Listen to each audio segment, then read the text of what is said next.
उद्धव ठाकरे की पार्टी और सिंबल पर सुप्रीम कोर्ट में बहस हुई है। बहस भी भयंकर बहस थी और इसी में सुप्रीम कोर्ट की एक टिप्पणी ने उद्धव ठाकरे को धराशायी कर दिया। बड़े बड़े वकील कपिल सिब्बल तक भी उद्धव ठाकरे को अपनी दलीलों से बचा नहीं पाए। अब अगली सुनवाई की तारीख भी तय हो गई है। तो क्या हुआ सुनवाई के दौरान सुप्रीम कोर्ट में, उद्धव ठाकरे को कैसे लगा फटका और झटका, वो बताते हैं आपको। आप भी इस वीडियो को शेयर करें और कमेंट करके अपनी राय जरूर दें कि उद्धव ठाकरे के लिए कितनी बड़ी मुश्किल अब आ गई है। तो सुप्रीम कोर्ट में उद्धव ठाकरे की पार्टी यानी कि शिवसेना से जुड़े मामले में बड़ी सुनवाई हुई। 2019 में उद्धव ठाकरे की सरकार बनी थी और 2022 में उनके खिलाफ बगावत हो गई और एक बड़े गुट ने अलग होकर खुद को शिवसेना घोषित कर दिया और एकनाथ शिंदे मुख्यमंत्री बने। अब इस मामले पर सुप्रीम कोर्ट में सुनवाई हुई। अब यहाँ पर कपिल सिब्बल ने बात कही कि विधायकों के एक गुट जो कि 31 विधायक थे, उन्होंने यहाँ पर पार्टी के खिलाफ बगावत की, खुद को अलग पार्टी मान लिया और खुद को ही मुख्य पार्टी बता दिया। लेकिन उद्धव ठाकरे पार्टी के प्रमुख थे, पंच प्रमुख थे और इसीलिए विधायक ये दावा नहीं कर सकते कि वो पूरी राजनीतिक पार्टी है। और सिब्बल ने अदालत के सामने ये भी सवाल उठाया कि क्या सिर्फ विधानमंडल दल के सदस्य खुद को पूरी पार्टी घोषित कर सकते हैं और ये दल बदल की भावना के खिलाफ है। अब ये सारी बातें जब सुप्रीम कोर्ट ने सुनी तो भारत के मुख्य न्यायाधीश यानी कि सीजेआई ने पूछा कि याचिकाकर्ता यानी कि उद्धव ठाकरे ने खुद ही सुनवाई टालने के लिए स्टे क्यों मांगा था, यानी कि यहाँ पर फंसा दिया पूरी तरीके से।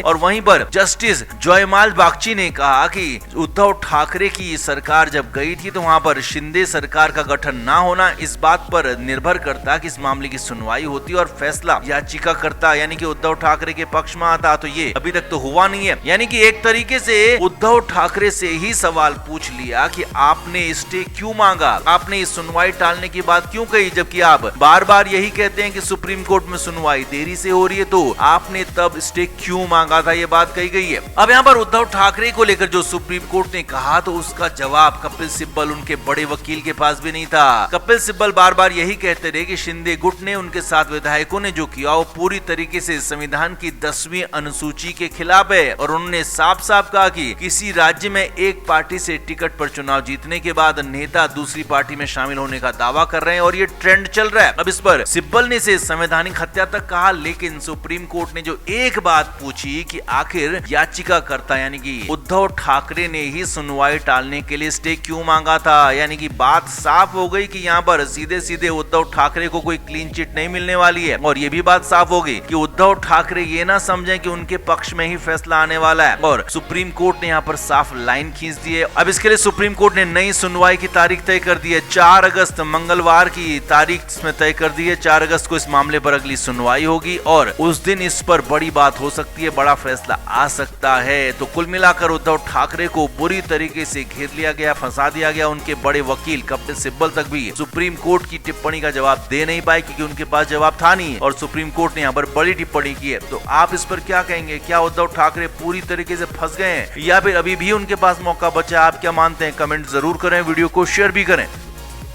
तो उद्धव ठाकरे ने शुरुआत में तो जेन जी के आंदोलन को खूब समर्थन दिया, दिल्ली भी गए, सीजेपी के मंच पर पहुंचे, अभिजीत दीपके के साथ भाषणबाजी भी की, संजय राउत को साथ अपने लेकर गए और वहां पर उद्धव ठाकरे ने साफ कहा कि वो छात्रों के साथ खड़े हैं, कॉकरोच जनता पार्टी यानी कि सीजेपी के साथ भी पूरी तरीके से खड़े हैं, उनकी मांगों के साथ खड़े हैं। और उद्धव ठाकरे के आने के बाद 1 से 2 दिन में यहाँ पर धर्मेंद्र प्रधान का इस्तीफा भी हुआ था, सीजेपी की जीत हुई थी। लेकिन अब उद्धव ठाकरे ने मुंबई में इसी जीत को या कि धर्मेंद्र प्रधान के इस्तीफे को भुनाने की कोशिश की। अब भुनाने की कोशिश की तो वहीं पर उद्धव ठाकरे फंस गए क्योंकि उद्धव ठाकरे ने जो कार्यक्रम किया था मुंबई में शिवाजी पार्क में, उस कार्यक्रम में लोग पहुंचे ही नहीं। जी हाँ, बड़ी खबर यही है। उद्धव ठाकरे के कार्यक्रम में उनके कार्यकर्ता पहुंचे थे, उनके अपने लोग पहुंचे थे और कार्यकर्ता अपने साथ अपने बच्चों को लेकर आए थे। लेकिन जो असल में छात्र हैं, जो जेन जी हैं, वो वहां पर नहीं पहुंचे थे। जेन जी के लोग नहीं पहुंचे तो उद्धव ठाकरे के लिए मुश्किल आना तय था। तो अब उद्धव ठाकरे के करीबी लोग ये कहने लगे हैं कि ये जो छात्र हैं ये पूरी तरह से नेगेटिव हैं। जी हाँ, उद्धव ठाकरे के करीबियों ने, एक उद्धव ठाकरे के करीबी नेता ने बयान दिया है कि उद्धव ठाकरे को इस पूरे मामले में फुटेज मिलनी चाहिए थी, जिस तरीके से वो नहीं मिली है। और उद्धव ठाकरे के करीबियों का कहना है कि सरकार को इन नेगेटिव लोगों को बीच में आने ही नहीं देना चाहिए। जब सरकार अच्छे लोगों की बात नहीं सुनती है तो ही कॉकरोच जैसे नेगेटिव लोग बीच में आते हैं, कॉकरोच जैसे नेगेटिव लोग सामने आते हैं और उन उनकी बातों को सरकार को मानना पड़ता है। उद्धव ठाकरे के करीबी यहीं पर नहीं रुके। उद्धव ठाकरे के करीबियों ने यहाँ तक कह दिया कि इन नेगेटिव लोगों को अगर सरकार को इतना ही आगे बढ़ाना है तो फिर देश की राजनीति पूरी तरह से खत्म हो जाएगी, देश की राजनीति का बंटाधार हो जाएगा। यानी कि जिन छात्रों को कल तक उद्धव ठाकरे समर्थन कर रहे थे, अब उन्हीं छात्रों को नेगेटिव कह रहे हैं, उन्हीं को कॉकरोच कह रहे हैं, उन्हीं को कीड़ा कह रहे हैं। अब ऐसा क्यों कहा जा रहा है? क्यों? क्योंकि उद्धव ठाकरे को मुंह नहीं लगाया गया। उद्धव ठाकरे को छात्रों ने पूरी तरह से साइडलाइन कर दिया और जो उद्धव ठाकरे अपनी इस पूरी की पूरी जीत को अपने क्रेडिट लेना चाहते थे, छात्रों की जीत का क्रेडिट खुद लेना चाहते थे, सीजेपी की जीत का क्रेडिट खुद लेना चाहते थे। मुंबई में उसी क्रेडिट को कैश कराने के लिए कार्यक्रम भी आयोजित किया, लेकिन उसी कार्यक्रम में उद्धव ठाकरे को मुंह की खानी पड़ी। तो इसीलिए अब उद्धव ठाकरे के लिए अंगूर खट्टे हैं वाली कंडीशन हो गई है। अंगूर खट्टे इसलिए क्योंकि छात्रों ने मुंह नहीं लगाया, उनको आसपास नहीं फटकने दिया। तो इसीलिए अब उद्धव ठाकरे के करीबी जो बात कह रहे हैं वो उद्धव ठाकरे की मर्जी के बिना तो कह नहीं रहे होंगे, और इसीलिए साफ साफ उनका यही कहना है कि ये लोग नेगेटिव लोग हैं, और अगर सरकार पॉजिटिव लोग यानी कि उद्धव ठाकरे की बात सुनते तो नेगेटिव लोगों की बातों में नहीं आना पड़ता, परेशान नहीं होना पड़ता, इतना नीचे नहीं झुकना पड़ता। तो इसीलिए साफ बात यह कि ठाकरे अचानक से यहाँ पर दो पार्टों में पिसते हुए नजर आ रहे हैं। एक तरफ तो बीजेपी की सरकार केंद्र की हो चाहे वो राज्य की हो, उन्हें मुंह नहीं लगा रही है, उन्हें दूर कर रही है, तो वहीं दूसरी तरफ छात्रों ने भी उन्हें अपने पास आने से इनकार कर दिया। इसीलिए उद्धव ठाकरे दो तरफ से फिलहाल पिसते हुए नजर आ रहे हैं। तो आपका इस पर क्या कहना है? आप भी कमेंट बॉक्स में अपनी राय जरूर से जरूर दें, वीडियो को शेयर भी करें।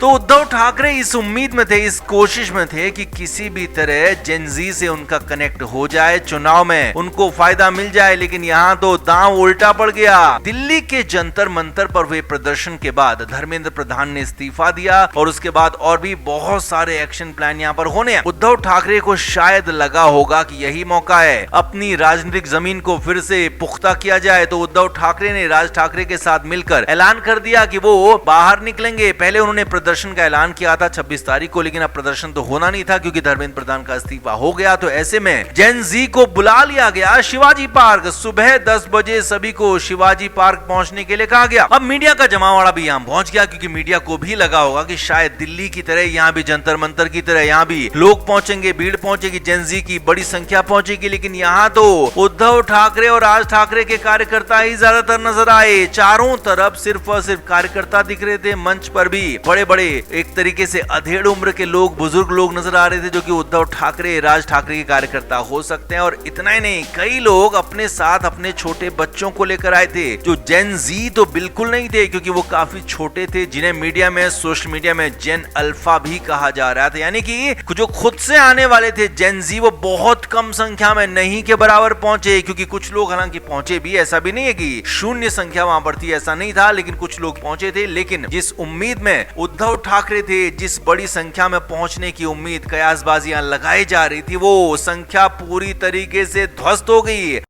Flame media report.